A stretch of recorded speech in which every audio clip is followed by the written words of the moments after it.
बक्सर में पहले दिन 3 ने किया नामांकन।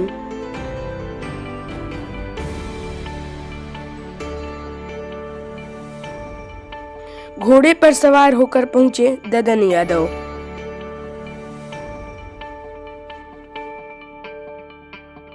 अब समाचार विस्तार से। 7वें और अंतिम चरण के लोकसभा चुनाव के लिए नामांकन का सिलसिला मंगलवार से शुरू हो गया है। पहले दिन बक्सर लोकसभा सीट के लिए कुल 3 निर्दलीय उम्मीदवारों ने अपना पर्चा दाखिल किया है, जिसमें से पूर्व आईपीएस आनंद मिश्रा ने दोपहर 12:30 बजे तो 2:30 बजे करीब पूर्व मंत्री ददन यादव उर्फ ददन पहलवान ने अपना नामांकन दाखिल किया है। तीसरे प्रत्याशी के रूप में निरंजन राय ने पर्चा भरा है। इस दौरान कलेक्ट्रेट रोड को पूरी तरह से बैरिकेडिंग कर दिया गया है, जहां सुरक्षा बल के साथ मजिस्ट्रेट भी तैनात थे। सूचना के अनुसार निर्दलीय प्रत्याशियों को 10 समर्थक व प्रस्तावक लेकर जाने की अनुमति थी, जिनमें से 5 लोगों को कक्ष में प्रवेश की।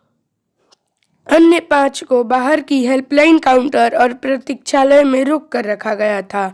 वहीं उनके कागजातों का मिलान किया गया। आनंद मिश्रा के समर्थक किला मैदान में एकत्रित हैं और ददन यादव के समर्थक व प्रस्तावक एम्बेसडर होटल के सामने अपने कार्यालय परिसर में। तीसरे प्रत्याशी सीधे अपने प्रस्तावक समर्थक के साथ कलेक्ट्रेट पहुंचे। इन सभी का नामांकन स्वयं जिला निर्वाचन अधिकारी अंशुल अग्रवाल ने प्राप्त किया। इस दौरान आनंद मिश्रा निजी गाड़ी से नामांकन करने पहुंचे। सुनते हैं पूर्व आईपीएस आनंद मिश्रा की बातें। नामांकन के बाद मीडिया के सवालों पर क्या कुछ कहा। जी, आज ये 7 मई को हम लोगों को बहुत कहते हो प्रसन्नता हो रही है कि काफ़ी जन समर्थन और जन आशीर्वाद के साथ जो किला मैदान में हम यहाँ के प्रथम रहे। इस चरण के अंतिम चरण का जो अपना चुनाव होगा, इसमें प्रथम नामांकन हम लोगों ने किया और सब कुछ बड़े सुचारू तरीके से हमने यहाँ पे नामांकन कंप्लीट किया। क्या लगता है? हमें लगता है कि अब ये नामांकन करने के बाद बहुत लोगों के मन में जो दुविधाएं चल रही थी, कम से कम वो तो समाप्त हो जानी चाहिए।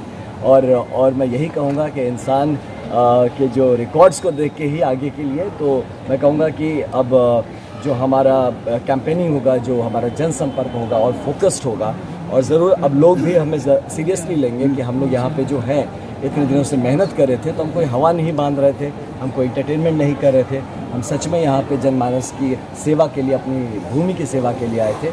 और इस सीरियसनेस को दिखाते हुए आज हमने अपना यहाँ नाम। क्या लग रहा है आनंद जी, इस बार बक्सर लोकसभा का जनता आनंदमय हो जाएगी? इस बार बक्सर जीतेगा, बक्सर जीतेगा। आनंदमय होगा। जीते थे, देखिए आनंदमय बक्सर तो हमेशा हम चाहेंगे। अब चलिए मेरा नाम आनंद है तो लोग उसको थोड़ा वैसे कर देते हैं, लेकिन बक्सर क्यों, हमारा पूरा देश और बिहार ये डिजर्व करता है कि सब कुछ आनंदमय रहे। आज आपके सभा में जैसे पूर्व भाजपा के लोग, अन्य लोग दिखे, क्या लगता है कि चुनाव तक रह पाएंगे? जी देखिए, यही है, ये अटकलों के बीच ही रास्ता चीरते हुए निकलता जाता है। बहुत सारे लोग हम साथ में जुड़ते रहेंगे। कुछ लोग होंगे जो किन्हीं कारणों से खुद भी रुक जाते हैं, कुछ रोक दिए जाते हैं, तो इन सबको लेके ही चलते हैं। देखिए, कभी आप किसी भी जब आप रणभूमि या कहीं पे उतरते हैं तो आप अपनी ताकत पे उतरते हैं, और जो सपोर्ट मिलता है वो आशीर्वाद होता है। तो अगर कभी किसी को लगे कि वो हमारे साथ आगे नहीं चल सकता, मैं सहर्ष और आदर सहित उनको मैं खुद कहूँगा कि आप अपने आप को किसी तरह के तकलीफ में ना डालें। हमने शुरुआत किया था ये लड़ाई और हम लड़ते रहेंगे। अटकलें लगाई जा रही है कि मोदी जी आएंगे तो आप चुनाव मैदान से। देखिए, अब ये भी अटकलें ही थी ना कि हम ऐसे हवा बांध रहे हैं, चले जाएंगे, नॉमिनेशन नहीं होगा, हो गया ना, तो ऐसी अटकलें लगती रहेंगी लास्ट मिनट तक। क्योंकि हम लोग स्वतंत्र प्रत्याशी हैं, तो हमारे पास बहुत ऐसी सुविधाएं नहीं है कि मैं अपनी बात को हमेशा रख सके। तो मैं यही सबसे हाथ जोड़ के रिक्वेस्ट करूंगा कि अटकलों पे ना जाए, अपने बेटे और अपने इस भाई पे यकीन रखें कि हमने जो शुरुआत किया है उसको हम कंप्लीट भी करें। 1952 याद है? अब बिल्कुल, देखिए 1952 है क्यों, अभी भी हो रहे हैं, अभी भी जैसे स्वतंत्र प्रत्याशी जीत रहे हैं। अभी लास्ट लोकसभा में करीब 6 लोग ऐसे हैं। तो स्वतंत्र प्रत्याशी हर जगह से जीतते हैं। जब कोई समाज सजग हो जाता है, उसे लगता है कि उसकी अपनी मूलभूत सुविधाएं और ज़रूरतें किसी भी और चीज़ से बड़ी होती हैं, तो वहाँ से हमेशा ही एक स्वतंत्र प्रत्याशी जीतता है। मुझे पूरा यकीन है कि आपकी बात। कुछ भाजपा के पूर्व कार्यकर्ता या पदाधिकारी इस तरह की उद्घोषणा किए कि ये एक तरह से दूसरा भाजपा समझे, इस पर आपका क्या कहना हो? नहीं देखिए, मेरा इस पे कहना है कि एक विचारधारा है जिसको लेके लोग चलते हैं, उन्हें ऐसा महसूस होता है कि कहीं ना कहीं मैं उस विचारधारा में भी फिट होता हूँ, क्योंकि जहाँ पे भी राष्ट्र कल्याण की बात आती है, देश के विकास करने की बात आती है, तो मैं एक सिपाही रहा हूँ और मेरे लिए हमेशा ये सर्वोपरि रहेगा, राष्ट्रहित हमेशा सर्वोपरि रहेगा। तो क्योंकि उनमें मुझे वो कहीं ना कहीं विचार दिखा, वो दिखा कि हमारा उद्देश्य एक जैसा है, तो इसलिए लगता है कि उन्होंने मुझे भी सपोर्ट किया है। एक सवाल और, क्या आईपीएस से बेहतर ये रहेगा जनसेवा के लिए? अब हम कहें कि सेब से बेहतर संतरा होगा क्या, तो दोनों अलग चीज़ें हैं जी, दोनों अलग चीज़ें हैं, अलग अलग स्वरूप है, लेकिन हाँ दोनों ही फल है, ऐसे दोनों ही पब्लिक सर्विस की तरफ जाएगा। तो मुझे पूरा यकीन है कि पॉलिटिक्स मुझे एक बड़ा धरातल देगा जहाँ से मैं ज़्यादा से ज़्यादा लोगों की ज़िंदगियों पे पॉजिटिव सकारात्मक इम्पैक्ट डाल सकूँ। क्योंकि 2 साल तक आपको उसमें संभावनाएं अभी भी रहेगी। हाँ नहीं, ये नहीं होगा, कभी नहीं होगा। आप यकीन मानिए, मैं वापस सर्विस की तरफ मुड़ने का सवाल ही नहीं पैदा होता है। मैं सेवा के लिए आया था, मैं अपनी मिट्टी अपनी धरती पे आया हूँ और मैं अपने घर परिवार में। क्या वजह रही होगी ये निर्णय लेने का? नहीं, क्योंकि मैंने बताया मुझे एक बड़ा प्लेटफॉर्म चाहिए था और आदमी अपने आप को समझता है ना, मेरा एप्टीट्यूड जो है वो, मैं जनता के संग मिलना घुलना मुझे ठीक लगता है, इसलिए मैं कर रहा हूँ। क्या फिर आईपीएस छोटा प्लेटफॉर्म है? नहीं, राजनीति के आईपीएस छोटा प्लेटफॉर्म, अलग प्लेटफॉर्म है, अलग प्लेटफॉर्म। जी धन्यवाद। आपने सुना कि इन्होंने क्या कुछ कहा। अब बात करते हैं निर्दलीय प्रत्याशी तो ददन पहलवान की, जिन्होंने घोड़े पर सवार होकर नामांकन स्थल तक पहुंचे, साथ में इनके समर्थक भी। घोड़े की टाप और इनके हिनहिनाहट से कलेक्टेरिएट रोड गूंज उठा। नामांकन के बाद इनसे भी मीडिया के लोग मुखातिब हुए। आइए सुनते हैं मीडिया का बातचीत का अंश। गाँव के लिए 5 साल मेहनत की है, हर गांव के बारे में जानकारी है, हर लोगों से संपर्क है। तो चुनाव में तो सब लोग अपना अपना आजमाइश करता है, लेकिन अब की बार के चुनाव कुछ अलग है। अब की चुनाव में सारे लोग की इच्छा है कि बाहरी लोग को भगाना है, कि 55 साल तक बाहरी यहाँ आकर सांसद चुनाव जीतकर चल जाता है, लेकिन फिर 4 बरस 10 महीना पता नहीं चलता। तो लोग न गांव के बारे में जानकारी है, न 100 आदमी से संपर्क है, चाहे आपका पहले बने जगता सिंह हो, चाहे आपका अश्वानी चौबे हो या लालमुनि चौबे जी हो, यह सारे लोग गांव से मतलब नहीं रखते, पार्टी और दल के नाम पर चुनाव जीत जाते थे।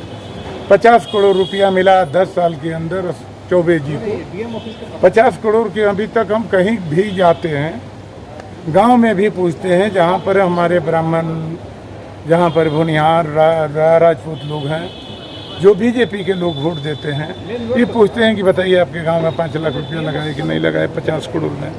कहीं पर ही दिखाई नहीं दिया। अच्छा, जगता सिंह 25 करोड़ रुपया मिला 5 साल के अंदर, एक भी गांव में नहीं गया। और 25 करोड़ रुपया सुनते हैं कि एक विशेष जाति अपने परिवार राजपूतों के प्राइवेट स्कूल में यह बस खरीद कर देने का काम किया, जिससे विकास ठप हुआ हमारे लोकसभा क्षेत्र के। हमारा लोकसभा क्षेत्र पर्यटन स्थल है, विश्वामित्र मुनि के जन्म स्थल है, राम का ज्ञान का स्थल है, इसलिए आपका राजा भोज की यह नगरी है, चमन ऋषि का यह धरती है। इसलिए इस पवित्र भूमि को पर्यटन स्थल कराने के लिए हम लोग प्रयास करेंगे।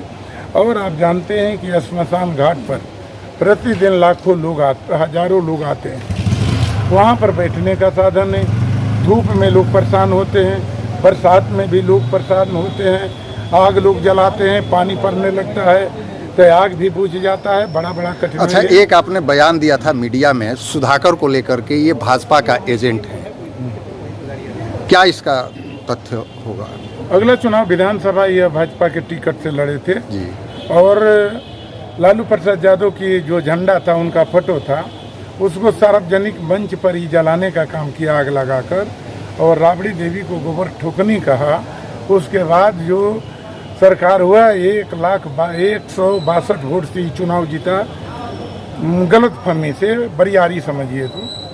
उसके बाद पार्टी में मंत्री बन गए, इनका पिता मंत्री बनवा दिए। मंत्री बनवाने के बाद रोज रोज सरकार की गाली देना, नीतीश कुमार को गाली देना, इसके कारण नीतीश कुमार भाजपा में भाग गए। और भाजपा में इनको भगाने का मकसद था कि भी भाजपा का एजेंट के रूप में है, आज भी आरएसएस का पैंट पहनते हैं। आप ही के मोबाइल से देखे हैं कि हम भी, हमारा भाजपा से कोई दुश्मनी नहीं है। तो ये 3 कैंडिडेट है, ये लोग भाजपा के हैं। और अच्छा, तीनों इसमें कैंडिडेट- हाँ ठीक है, में तीनों कैंडिडेट से ही हमारा खाली लड़ाई। तीनों कैंडिडेट से लड़ाई है, हाँ, तीनों- राजद से नहीं। तीनों तो एक ही है। राजद कहाँ है? वो तो बीजेपी है। राजद बीजेपी है। हाँ, राजद वो तो कैंडिडेट है बीजेपी का। अच्छा। और राजद तो हमारा परिवार की पार्टी है, हमारे खानदान की पार्टी है। फिर भी सीट नहीं मिला सर। सीट नहीं मिला, मगर सीट मिलने से कोई आजाद बहुत बड़ा चीज होता है, और मिलने से नहीं होता है। चौधरी चरण सिंह एक बार टिकट दे दिए, किसी व्यक्ति को लोग विरोध करने लगा कि आप तो बहुत भारी गलती किए, बहुत भारी गलती किए, ये तो उम्मीदवार गलत है, हम लोग वोट नहीं देंगे।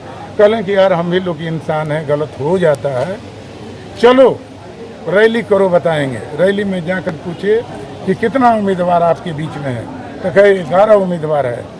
तो हमसे यदि गलती हो गया टिकट देने में, तो आप लोग 11 में चुन लीजिए, जो उम्मीदवार बढ़िया है उसको आप लोग वोट दे दीजिए। अच्छा, वैसे ही हमको लोग एक सवाल ये है, ददन पहलवान एक बारी बैलगाड़ी पर आए नॉमिनेशन करने, और इस बारी घोड़े का टाप क्या की मकसद? कड़कड़ाहट। देखिए, बैल तो हमारा खेती किसान का है। बैलगाड़ी हम हाँकते भी थे, पढ़ते थे, बैलगाड़ी भी रखे थे।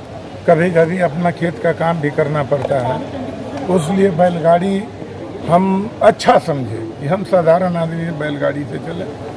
आज की जो समस्या है यह तनाशाहों से लड़ने की है, और मनोवादी विचार की।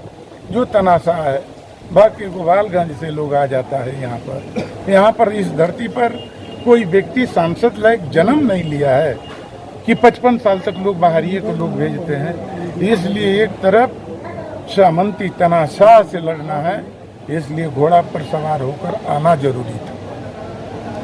नामांकन के बाद प्रत्याशियों के बाहर निकलते हैं उनके समर्थक फूल माला से स्वागत करते हुए जमकर नारेबाजी भी किया। देखिए यह रिपोर्ट।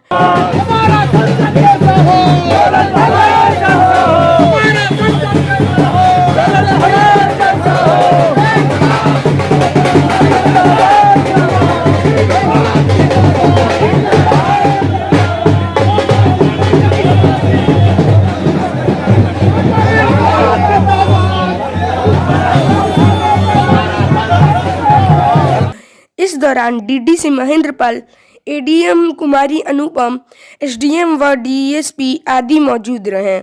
बक्सर संवाद के लिए मैं अच्युत आनंद। इस सेगमेंट में फिलहाल बस इतना ही। लोकसभा चुनाव पर और भी खबर हम लेकर आएंगे। तब तक के लिए आप सभी को धन्यवाद।